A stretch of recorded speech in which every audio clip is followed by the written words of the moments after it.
Amen. That's almost one of those moments where I'd say, wait a minute. If we could have followed that up with Chain Breaker, we probably would have lost all of it this morning. You know, it's just one of those kind of things that had kind of hit me a moment or two there. And, but I know how Malia is. She would have fainted had I said that, and so I didn't want to put her in that particular situation. Well, it's good that we can have this time together. This has been an incredible week. It started with a fear. I mean, a total, just moving fast, rapid, and in a hurry. It's been a busy week.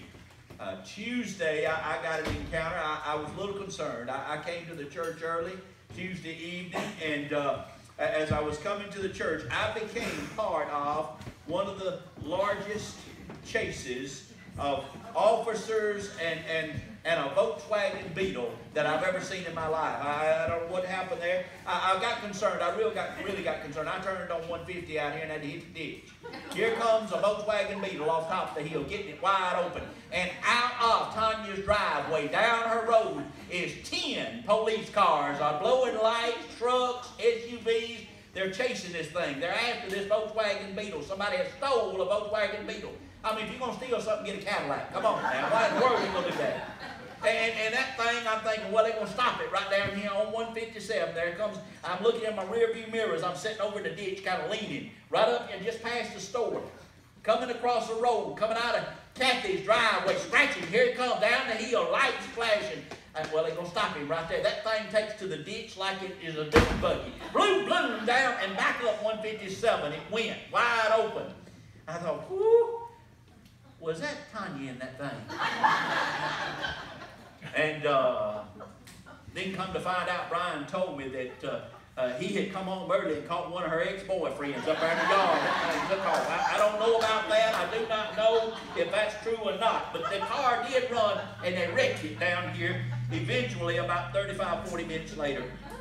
So I knew that this was going to be one of those weeks. I mean, man, folks chasing and racing and everything is involved in it. And then Ashley and I we do date nights on Friday night, so we decided we was going out on our date night. We went to the Coliseum down there in Hampshire, and that was our date night. And I was kind of leery about sitting amongst us because I knew some folks get excited. They really get, and Stafford found this out. I know pretty much everybody that has been involved the last 20 plus years of coaching basketball in North Alabama. Well, the guy that's over the whole shooting match is sitting right in front of me. He's sitting right there looking at a little computer screen. There's a fellow behind me that just goes to wearing him out. And I'm thinking, he doesn't know who that is. These Coleman police will escort him out of here so fast, he don't know who that is. He just keeps on and keeps on. And about that time, my buddy, he goes looking back. Oh. And Brian says, I believe, let me show you. And Brian pulls up on the screen on his phone. He's got one of them fancy phones. Y'all know he's important. He works on muscle shoulders. And so Brian's got a fancy screen. And on that screen is a picture of my buddy sitting right here. He said, man, this guy's over the whole. I said, I done spoke to him 4 or 5 times. He'd come up there and talk to me right there in front of this fella. And I'm thinking, he knows I'm a preacher, sure. He won't get to cussing this boy. Surely he won't cuss him. If he cusses him, Miss Nancy's going to be in a mess. She's sitting right by me. Deborah was up there punching and gouging him. That's Nancy's sister. She gouged him. And anyway, we get into the game, and it doesn't go well, and he's not happy.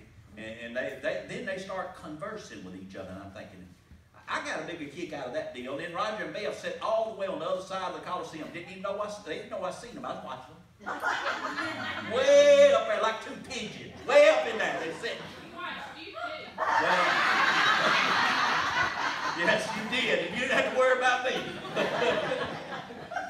But it was a fun night and a good time. I just hate our girls didn't play as well. They run into a good ball club, and maybe Cold Springs will win all of it and be kind of one of those deals. But I knew it was a busy week. I mean, a lot of stuff happening. Folks involved. And lo and behold, I get, I got one of them phones too, Brian. You ain't the only one's got one. And somebody sent me pictures of Bella and Sadie. They're in Nashville. They took it by storm. Flipping and flopping, and boy, they go cheering, and there's stuff going, and they put on a show. I mean, absolutely incredible, and finished third out of all them teams up there, which wasn't a bad deal for our girls. Okay, I'm thankful that they scored just, I mean, way up at that, no mistakes, and just an awesome job. And so you see, we got folks everywhere, just doing everything, engaged in all kinds of stuff, and I begin to think about, well, where we're going to go today and what we're doing. And this has been an incredible time. You know, I thought about when we started this thing, August. We started this Sermon on the Mount series. We've been working through it. Took a time out in December and been getting busy with it. It's always amazing to me how God orchestrates and plans and puts together His timing when it comes to how I wind up preaching. It's amazing to me. We are in the 6th chapter. We just launched that process last week, and we're in the 6th chapter of Matthew together. And we have a triplet, if you will, of things that are absolutely a necessity of who we are as believers. These are not events that you can think about doing. It is your very being. You will do these things that are mentioned here in this 6th chapter. All three of them. It talks about when you give. Right, just in that, right there in the 6th chapter. Then it says, and last week we not only talked about when you will give, but it talks about when you pray. And we talked about pray. It's not that you might pray, and not that you might give. We need to be that kind of folk. And regardless of what goes on in your life, those are incredible things. And today we come to the triplet. And it talks about fasting.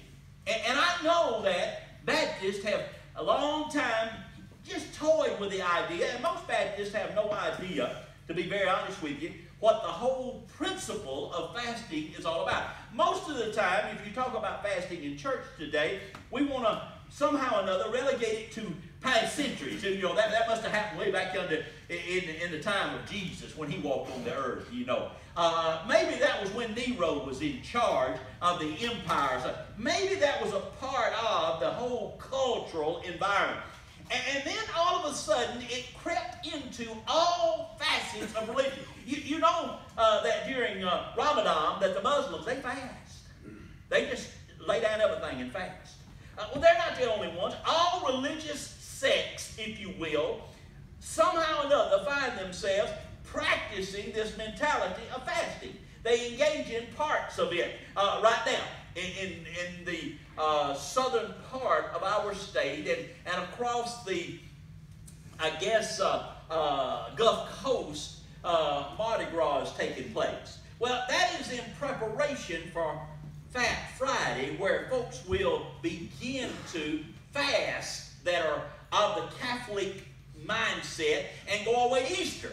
And they're giving up something, whatever that might be, and they're going to fast. So fasting has been a major part of what this thing looks like, and so Jesus addressed it. I love that he would address it. And then in this particular section of Scripture, he addresses the fact that it's not going to be an option of what the believer is. It's going to be a major part of the believer's life, because they realize the significance and the importance of sacrifice. Fasting is tied, it's tied together. There's no way in the world you can eliminate one from the other. You will give up something when it comes to the process. And here we are in the chest of Joash giving. And isn't that incredible how I didn't plan that? I didn't look at you think I started in August. Okay, I'm going to get right to this point, and right here, right on the front end of the chest of Joash, we'll be able to talk about fasting. That had nothing to do with it. It was all orchestrated and put together by the things that God wanted to do in your life and my life. And this may just be for me. You get that? Nobody here may get anything out of this message but me. I may be the only one that gets nailed.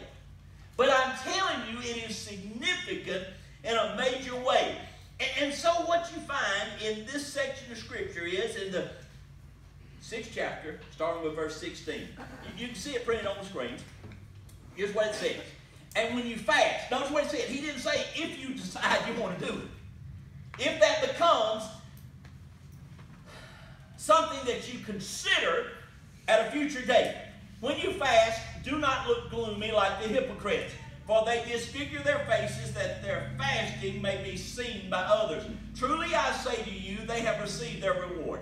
But when you fast, anoint your head and wash your face, that your fasting may not be seen by others, but by your Father who is in secret. And your Father who sees in secret will reward you. And as you think about that, I want you to realize that this whole process is boiled down to this fasting. And you and I must get to that point that we grasp that. You need to understand that when Jesus began this Sermon on the Mount, he really wanted folks to grapple with what it would look like for them to live a life that represented him so much so that there was no question about whether or not they would spend eternity with him. People want to know that they're going to heaven. We still live in a society. People go to church. There are people all over 157 right now. There's churches sprinkled all the way from the state line in Mississippi right on down 72 till it turns and comes down 157 and makes its way till it ends over on 278 going towards the area where Gadsden and that whole concept is down in Coleman. I want you to know that there are churches just all up and down through here. I mean, all kinds of shapes, sizes, big ones, little ones, every kind of denominational thought. The folks that are sitting in those buildings at this moment have one thing in mind. Can I know that I'm going to heaven? Why would you want to be a part of a church if you go get in a social club and have a good time?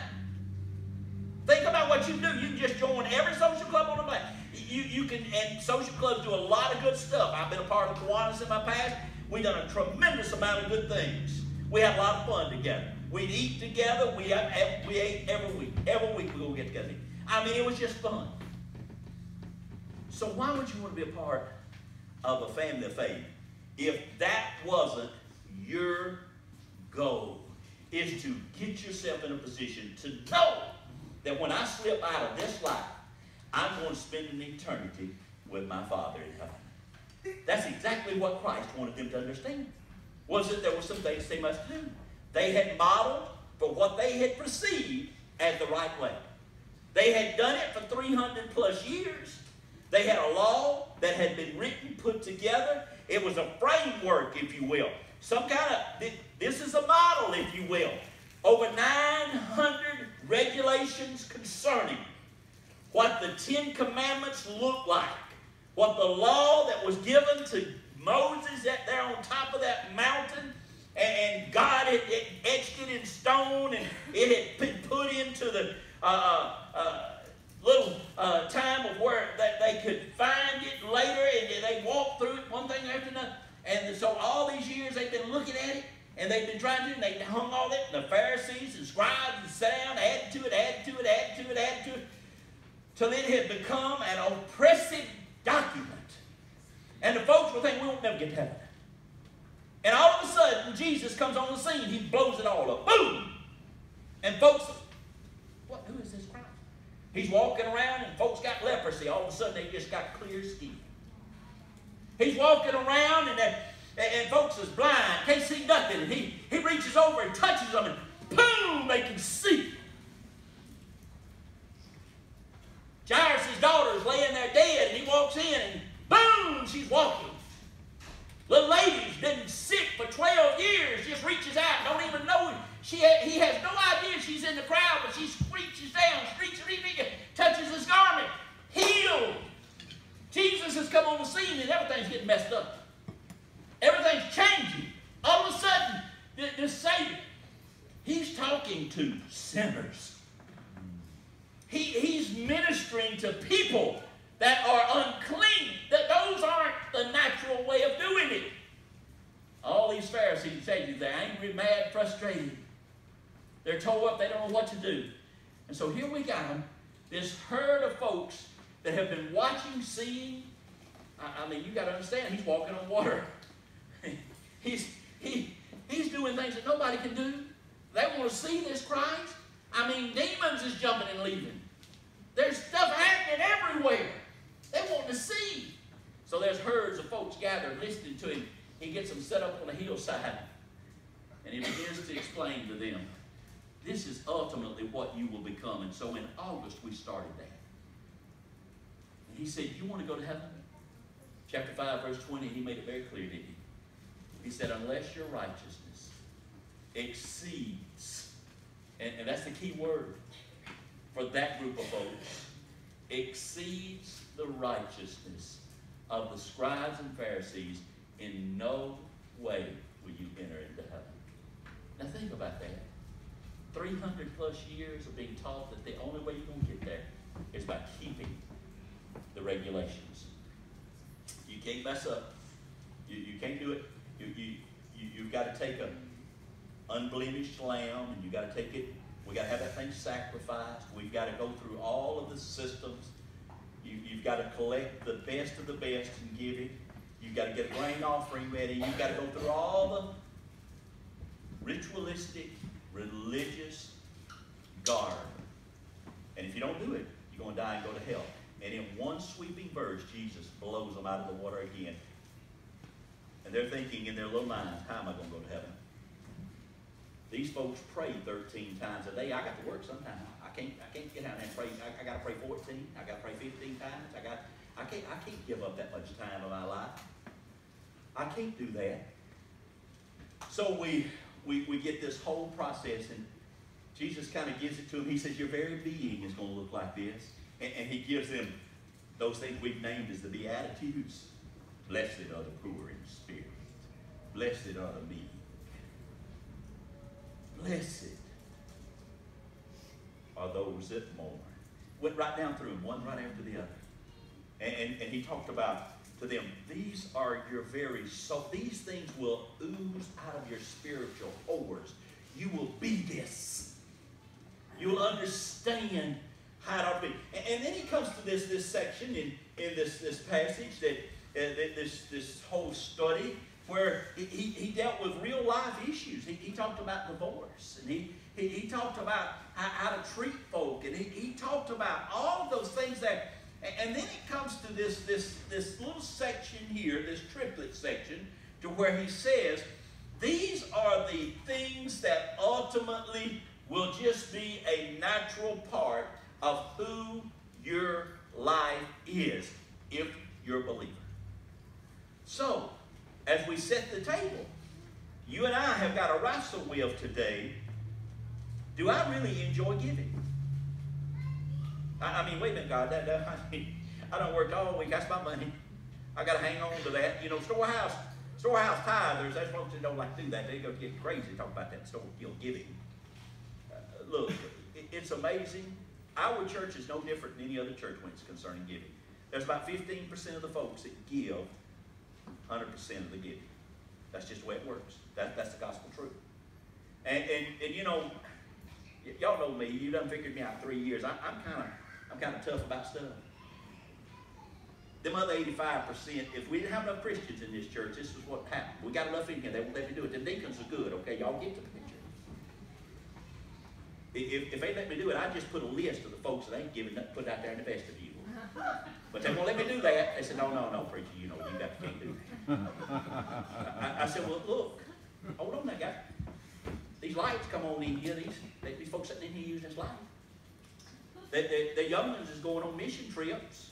They going to camp. They got all these things. You get the picture. I want you to understand, if you're really a believer, giving is a natural part of who you are. Just give. And you don't worry about that. You just give. And you just do what you can. You just give.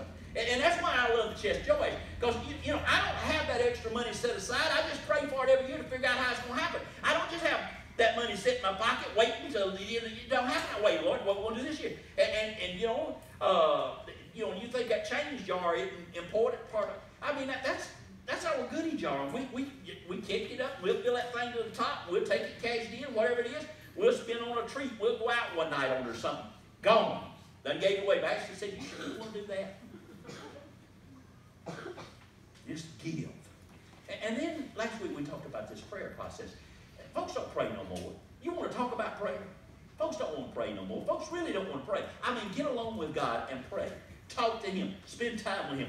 We want to go through a little, somehow another little prayerette, and we want to get with it a little bit. We'll do a little bit there. Now, but you talk about folks setting aside 24 hours, 36 hours, 48 hours just to spend time with God and pray. I mean, talking to God, dialoguing with God, lifting up. Now, if we get down, you don't have to worry about nobody praying. Let somebody get sick. Woo, we're going to get on the bandwagon. I'm talking about every day, just talking to God about what goes on in your life, in your everyday life, and then start thinking about others and go to praying over them and asking God to pour over them, and I mean just really pouring into them. You know, man, every school teacher ought to get up every morning and spend about an hour praying, because they need to do that. God, don't let me kill these little children today. Think about what you go through. I mean, they're going to come in there and they're going to be just as, no, and then we're going to send them away from the house. We're getting them out of there. You know what I mean? They got let them teachers handle them things. They'll have half a day. And they'll keep them up there and they try to figure out what to do with them. Little Johnny's climbing up the top of the room. He's grabbing the flag and waving it out, little flag holder. And man, back in the day, you know what would happen to little Johnny? We'd just whip him so hard he'd sit down. And you know, I can't do that no more. I don't, look, you and I know though, listen, understand that prayer has, and that's what Jesus said. He said, when you pray, it's incredible to think that we've abandoned those processes and what that looks like. But that ought to be a natural part of who we are and what takes place in our life. It ought to be an incredible, incredible process. And that's what he said in verse 7. And then he comes to this passage of Scripture here in 16 through 18 and talk about fasting. And we're going to dig into that in just a moment or two, and then we'll be done. Why do we need to fast? Why does that need to be a part of us? Because our world's in a mess. Our family's in a mess. Our church is in a mess. Now, for you that think that this is something just happened last 2 or 3 weeks, or last 6 months, or the last 20 years, I want you to back up me. There was one of the minor prophets by the name of Joel. Joel chapter 2. I want you to look at this. It'll be on the screen here in just a second. I want you to look what happened. Here's what it says. In Joel, he was given the responsibility to make it known. Blow a trumpet in Zion. Sound an alarm on my holy mountain. Let all the inhabitants of the land tremble, for the day of the Lord is coming. It's near. Understand that. It's not something that has not. God is coming, okay? And you and I have to be prepared for that. Well, here it is. Yet, even now, declares the Lord, return to me with all your heart, with, there it is, fasting, and with weeping, and with mourning, and rend your hearts, and not your garments. Get that? We want to tear our garments. No. Get your hearts right. Notice what it said. Return to the Lord your God, for he is gracious and merciful, slow to anger, and abounding in steadfast love, and he relents over disaster. I want you to know that we live in a day and age when we ought to be concerned about the fact that our homes, our communities, our churches, the folk around us are going through stuff that is unbelievable. And you and I are living in a land of plenty. We live in that community of where, man, things are just wonderful. Most of us enjoy great lives. I'm not immune to that. I mean, the world affects me. I enjoy good stuff, just like you do. Have a nice home. Just this past week, Ashley and I have been praying for a while, and we decided we was going to do a little investing and engaged in, and just bought a new vehicle. It's not brand new to nobody but me. It's used. Somebody drove it a lot of miles before I got my hands on it. But it's new to me because it was one of those kind of things. I had a vehicle. What in the world Well, this is going to supposedly do me, it's going to be a little better. It's a little bigger. It's going to do a little more work. It's going to take you. And I can justify why I need it. You understand, we are living in an incredible, we eat, drink, and are married in America today. At the same time, in our country, we have a lot of folks that are impoverished. We have a lot of children that are in a mess because it's opioid catastrophic engagement in our country. We've got foster children running out the gazoo, and folks need to help take care of them. I'm telling you, it is amazing what goes on. And you and I have got to realize, yet we still live in the greatest country on this planet. We live in a place where nobody can enjoy what we do. It's amazing to me. You go out of this country, the third world countries, little old places that they're worshiping in, mud huts. They're in little old dirt floors, and they may have somebody that's got a guitar with 2 strings on it. Don't forget about having a whole plethora of strings. They're going to get 2 strings. That's it. That's all they're going to get. And they're going to beat a log. They're not going to have a fancy drum set. That's how it is. And we think we got it rough. We got it tough. It's a hard life. You and I have been blessed, and we know absolutely zero about what it really means to fast, to sacrifice, to give up. And Jesus says it's not an option. Oh, my preacher. And most of us, when we begin talking about this whole process, we go to contemplating what kind of food we're going to have to not do with. As Baptists, that's the number one thing on our agenda. We're concerned about eating. Some of y'all don't decide what you're going to have for lunch for day. Some of y'all sitting there thinking about where you're going right after you get out of here. That's more your interest level than what God might want to say to you. That's just how we are. And if you think that I don't know that, you're dead wrong. Actually, ask me on the way up here what we're going to eat for lunch. Brother, it was 8:30. I had just had a bowl of ground up roughage. and that went on my mind right at that moment in time. But that's what we think about fasting. You want to give up some kind of food stuff. You got to fast some kind of food. You're going to do away with some kind of food. I want you to know that fasting goes way beyond what you consume at the table. And in our modern era, fasting has took on a whole new life. Some folks need to fast from this Facebook. Do away with it for a while. Put it out of your memory bank. Some folks need to fast from just simply sitting down and emailing and texting and Instagramming and tweeting and all the stuff that we've engaged in the social media. Social media is an incredible buzz. It's an incredible thing. It could be an amazing tool. But what we've done is that we've become gluttons of the time. Our children sit down today with YouTube, and they'll sit there for hours. They don't do nothing but sit there. Don't even breathe. I have to pat cotton every once in a while. Come on, son, take a breath. The Skeeter's getting just as bad. He wants to watch dinosaurs every day. You know that they've got a mazillion dinosaurs coming off. I don't know where I thought them things been extinct all these years, and them things they're coming out of space or somewhere. They're just shooting down on you little screen. You sit there. And I'm telling you, that stuff has consumed us. And then we get to a point that not only does social media take over, then think about how we are. We're young folk. We love young activities. Do you realize how much sports has consumed our lives? Mamas and daddies now, and grandparents and great-grandparents, they spend tons of financial resources, but they spend incredible every waking moment that they can chisel out. Don't forget about free stuff. There ain't no free moments no more. You just chisel out. And you make that happen. You're going to make it happen. We're going to do that. And somehow we still got to work. You know what I mean? It's got to happen. Somehow you got to go. Somebody got to do a little some of that. It's got to happen.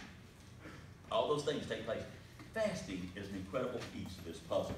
And the reason that Christ wants us to fast is because he knows the condition that we're in. In this day and age, we're in an awful mess. And fasting has to be a major part. So I'm going to ask you today to start thinking about what you can fast. What can I do away with? It may be a month, it may be 6 months, it may be a year, but start today looking at what it might look like in your life. Here's what happens. When you fast, there's 4 things you need to do. First of all, it must be natural. In other words, you cannot simply say, hey, I'm fasting. I'm doing it. I'm not eating this. I'm doing away with that. I have eliminated this. It has to be a natural process. Verse number 18 says it this way. Look what it says. Come on, Michael. You've got to stay with me. I'm going to get busy here today now and get done with this. Here it is. And your fasting may not be seen by others. You get that picture? It has to be a natural thing. You don't want other folks to know that you're doing it. You want to engage in it. And you want to do away with those things. It's between you and God. And that's what Christ wanted it to be. When you fast, it's between you and God. You don't need to have to engage in it. If you decide to give up something, you change your eating. And most of us change our eating habits because we want to lose weight. We done got overweight. That's the only reason we do it. It has nothing to do with whether or not it's an expectation of God in our life. We want to lose a little weight. Our pants are fitting too tight. Our dresses don't zip up properly. We can't get this on, that on. We got to move around a little bit and change. Some of us have changed because just the doctor says if you don't do that, you're going to fall over and you ain't ready to fall over. So you decide you're going to change that up. And look at that process. I want you to know that you and I don't need to simply stand up, shout it out, I'm doing this because of that. It's between you and God. Fasting. You and I giving up something, sacrificing something. It has to be natural. Colossians, Paul said it this way to the Colossians in 3:23. He says, whatever you do, work at it with your whole heart as to the Lord and not to man. You get that picture? It's all about who God is in our lives. You and I, when we fast, when we do, we're going to do it.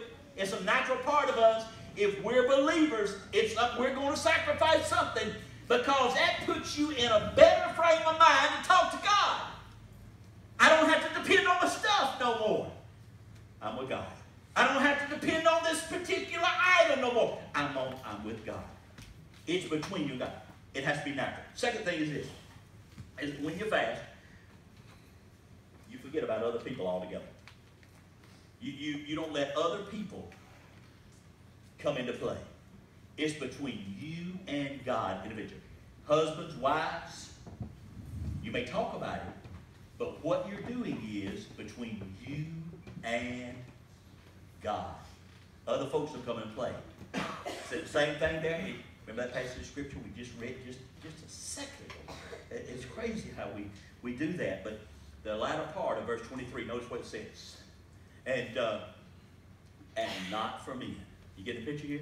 It has nothing to do with us folks. It has everything to do with you individually and God. Some of you young people need to learn how to fast. I'm not talking about what you eat. I'm talking about how you deal with your everyday processes. Learn what that looks like. Begin to think about what can I sacrifice? What can I do? What can I do without? Most young folks can't die. I can't die. No. I can't do without nothing. Can't do it. I got to have everything. And guess what? We have created that adults, that environment. They think that they got to have everything. They have no idea what it meant to follow a big old gray view all day long. Climb. They had no idea. They had no idea what it was to find a little spring of water at the end of the big field, 40, 60, 80, 100 acre field, and get down there and dip up a little water and get them something to drink. They had no idea what it means to take a cold biscuit with you in a tin can and hope that sooner or later you get a break somewhere out there and you eat that old cold biscuit and that's going to be your whole lunch. They have no idea. We've created the environment that they don't want to sacrifice. They don't have to sacrifice. They don't have to trust God. They got it all. We've done that. Church has done the same thing. You realize we try to make it comfortable and easy, and we create an environment so that folks can engage in what we do. I mean, you can't go to a place and find any better worship team than we've got. And we take that for granted. We just think it's going to be natural. We get in here on Sunday morning.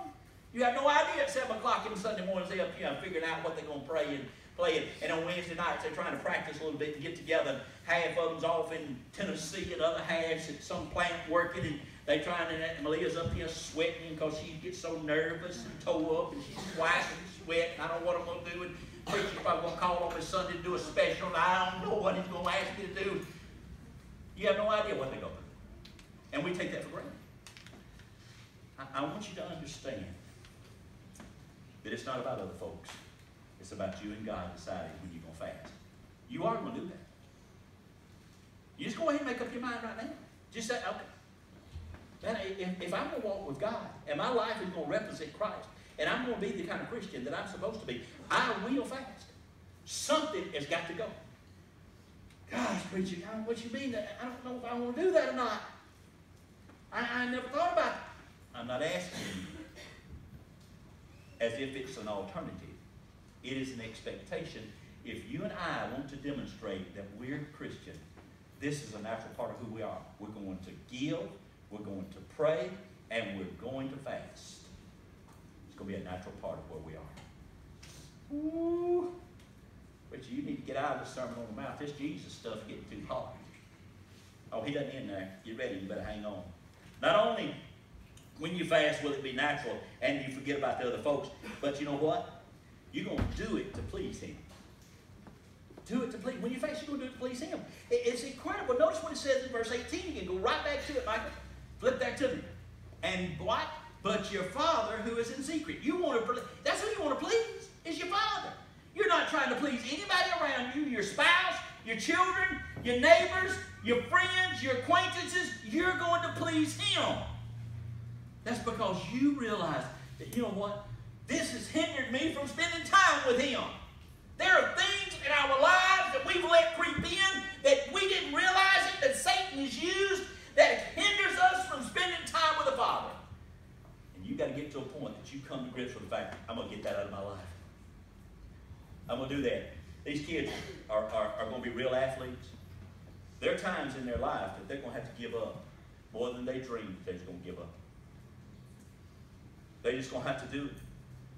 They're going to get up and they're going to go to the gym and they're going to work and work and work when nobody is around. They're going to get in the weight room when nobody's just them, and they're going to work on those things in there to help fine-tune areas of their body that will help them be just a notch better than their opponents. They're going to get, listen, a true athlete is going to get, you know what? There are very few people that are just absolutely, naturally gifted in every area of athleticism. There's some area that has to be worked on. If free throws is not your thing, guess what? That means you're going to stand there at that line, you're going to shoot 100 every day. You're not going to wait. You're just going to do it. You're going to get to a point that it's mechanic, and it just falls in every time you throw it up there. It becomes natural. You got ice running down, water running all up down your veins. Crowds don't bother you. Nothing happens. You're just going to do it.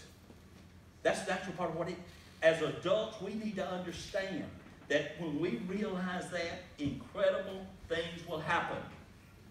You and I, in order to please him and only him, that means we spend time with him. And we don't let things get in our way.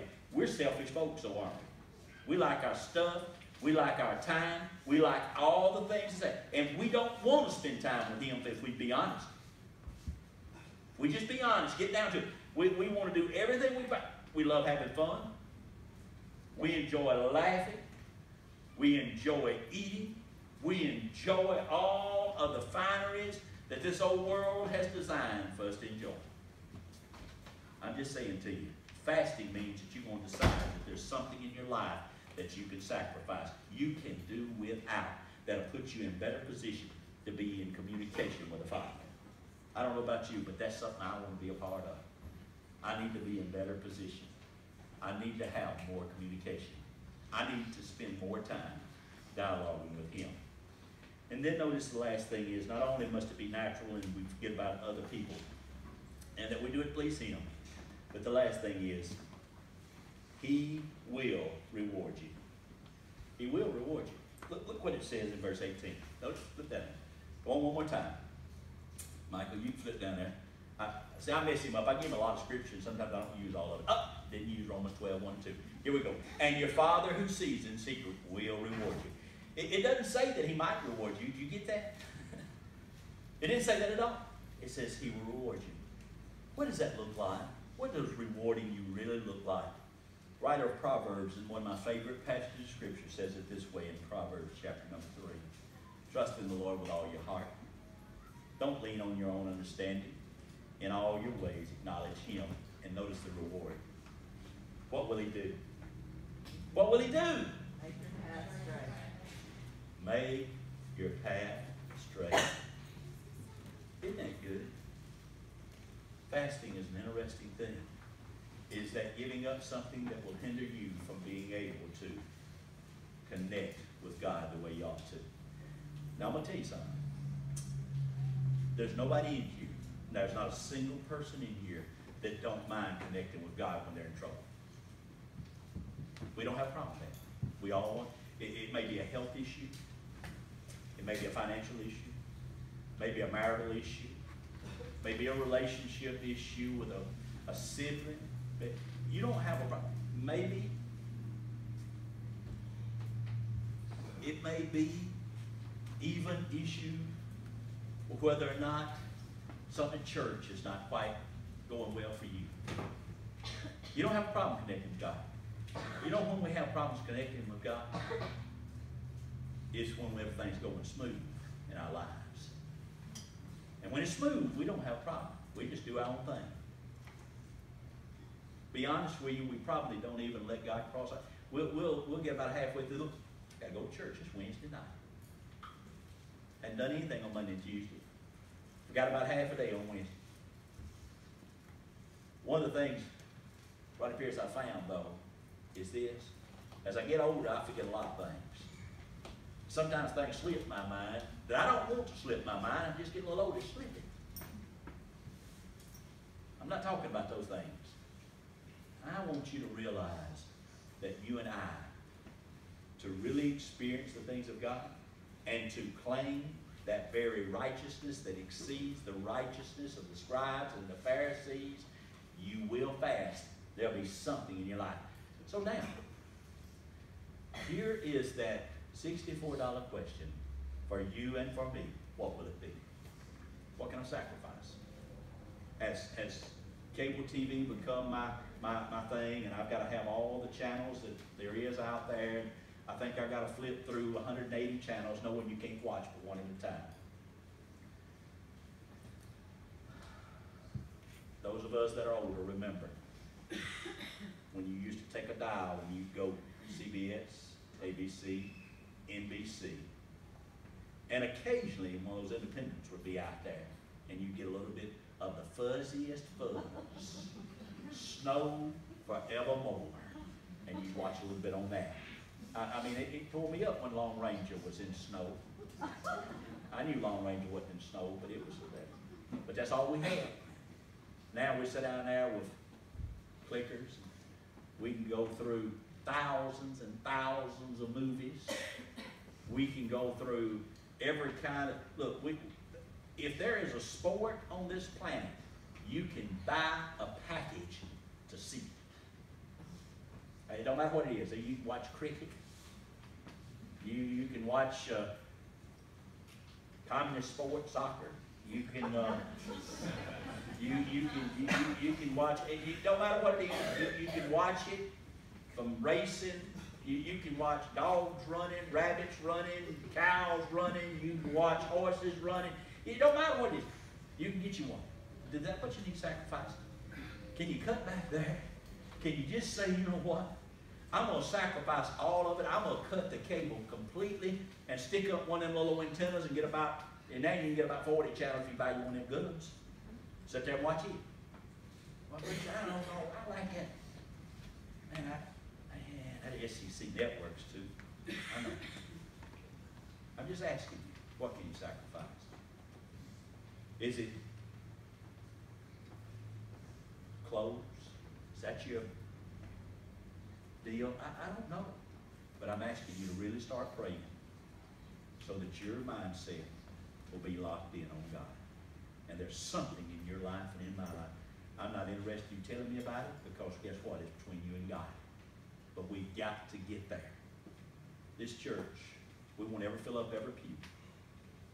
Every seat will not be filled up until we get to a point where we can realize that being Christian is the most important thing we can do. Which won't happen. I want us to get there. I want to help us get there. It's got to start right now with you and I decide that we're going to go there. Father, thank you for this morning. Thank you for this time. I thank you for the fact that we hang out like this. And I realize this is not comfortable ground. It's not territory that we enjoy getting on, but it's the truth. And Lord, this invitation this morning is going to be short. It's yours. No one moves. We're going to be done and gone. And I realize that. So God, I just pray that if there are those that need to make any kind of decision, they wouldn't wait, that they begin right now. Maybe just come to the altar and pray for their family. What do they need to give up so that they can be a better mama, a better daddy, a better son, a better daughter? What do they need to do away with so that they can focus on you more? Whatever it is, God, fasting needs to start now. And it may be for a month, it may be 6 months, it may be a year, it may be for the rest of their life. I trust that they would realize that as a believer, it's not that we will fast, but we are going to fast. It's not when we'll fast. It's right now. It'll be a part of us. It's the natural part of living out our Christian life. Bless now all that happens in Christ's name. Amen. I invite you to stand to your feet, bow your heads, and if God's spoken to you to respond, you can do it right now.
church-wise, lights on, please, just to bring you up to date. Please check your bulletin each time you get a chance. We have a baby shower coming up on the 3rd, just for Samantha and baby Nora. So just know that, and we're looking forward to that. That'll be a tremendous time as a church to love on a family and be a part of that. The church-wide birthday party is right here on top of us. Be Sunday evening, March the 10th at 5 o'clock. Everybody will have a table. There'll be a table for everyone. I think table sign-ups are to the right, if I'm not mistaken, and to the front side of the 157 side. But there's places you can sign up if you're coming, right? Right. And both doors. Sign under the month that you were born on. Sign on the month you're going to be born on, whichever month that was. So sign up. Want you here. Be a fun time. Entire church-wide birthday party. Woo, Ronnie. Cake, ice cream, all the above. You can have all that stuff. It'll be fun. Be a fun night. You won't want to miss that. Then you would be interested in being part of our mission team this summer. As I mentioned, Oneida Baptist Institute will be going. We'll have an interest meeting in a couple of weeks. You need to sign the sheet if you're interested in possibly going. Doesn't say you're going, but you'd like to think about it and pray about it. Sign that sheet. We need to know that number so that we can do that. And then we'll have an interest meeting and talk about what that's going to look like. Again, minimal amount of expenses. We'll be able to put a lot of our resources not on just getting there and staying there, but in blessing those folks that need a baptism.